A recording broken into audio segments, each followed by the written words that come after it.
श्रीराम समर्थ. चातुर्मासानिमित्त आपण रोज थोडंसं चिंतन पाहण्याचा प्रयत्न करत आहोत.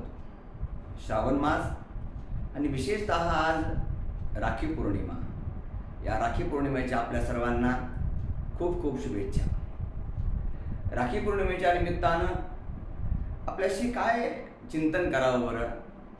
कारण राखी पौर्णिमा यामध्ये जे रक्षासूत्र बांधल्या जातं, यामध्ये महाभारतात हरिविजयामध्ये अनेक कथा आपल्याला पाहायला मिळतात आणि त्या कथेचा आधार घेऊन तो विश्वास आपल्या अंतःकरणामध्ये निर्माण व्हावा, यामुळे आपण या सगळ्या सणांची, हे सगळे वार, हे सगळे जे आपले मुहूर्त आहे, हा त्याचा आधार घेऊनच आपण जगतो ना.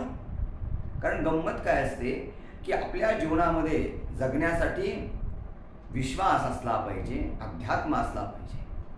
आणि हा विश्वास, हे अध्यात्म आपल्याला देणारी संपदा काय आहे? तर ती संपदा आहे ग्रंथ संपदा, संतांची परंपरा. आणि हरिविजयामधला जो एक कथा भाग आहे, नारदानं भगवंताला विचारलं, देवा तुम्हाला सुभद्रेपेक्षाही, जी सुभद्रा तुम्ही बहीण आहे तुमची, त्यापेक्षाही द्रौपदीला विशेष महत्त्व आपण का देता, मला कळेल का? देव पण फार विनोदी आहेत. देवानं म्हटलं, सांगण्यापेक्षा कृती दाखवतो. फक्त जा, द्रौपदीच्याकडे जा आणि सुभद्रेकडे पण जा, पण पहिल्यांदा सुभद्रेकडे जा. आणि फक्त इतकंच म्हण की बाबा देवाला लागलंय, बोटाला लागलंय. काय घडतं मग आपण बघू. नारद गेले, सुभद्रेला म्हणलं, अगं देवाच्या बोटाला लागलंय काहीतरी,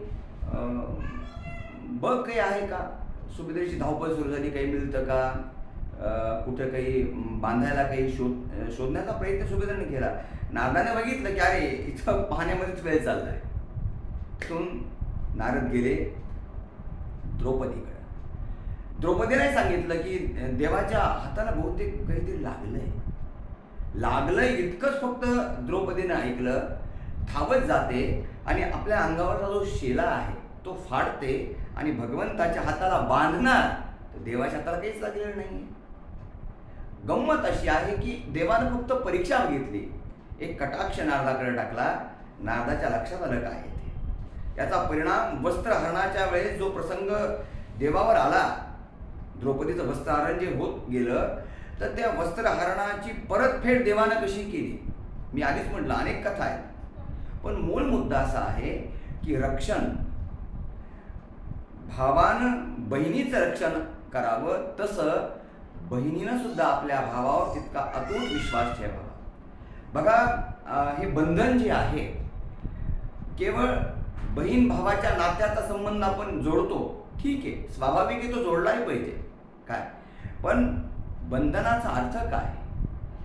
जिथं जिथं आपल्याला वाटतं की माझं रक्षण हा व्यक्ती करू शकतो, जिला वाटतं की हा रक्षण माझं करू शकतो, ज्याला वाटतं की माझ्या अडचणीच्या काळामध्ये ही माझ्या कामाला येऊ शकते, अशा प्रत्येक ठिकाणी जाऊन जे रक्षासूत्र बांधलं जातं त्याला रक्षाबंधन.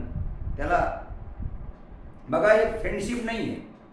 आपण जे फ्रेंडशिपला जे बांधतो, काय तो भाग हा नाही आहे, याला सूत्र म्हटलंय.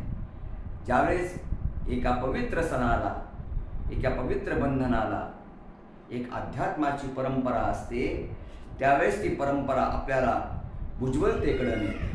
आणि त्यामुळं ही रक्षाबंधन जी आहे, आपल्या प्रत्येकाच्या आयुष्यामध्ये एक आपल्याला विश्वास संपादन करून हे रक्षाबंधन जे आहे ते परस्पराबद्दल आत्मीयता आपल्या मनामध्ये निर्माण करो. आणि रक्षाबंधन जे आहे ते आपल्या मनामध्ये जो विसंवाद झालेला आहे, त्या संवादाची परंपरा अतूटपणे चालत राहो. हेच आजच्या या विषयाचं चिंतन. उद्या एक नवीन विषय, नवीन चिंतन आपल्यासमोर घेण्याचा प्रयत्न करेल. आज इथेच थांबूया. श्रीराम समर्थ.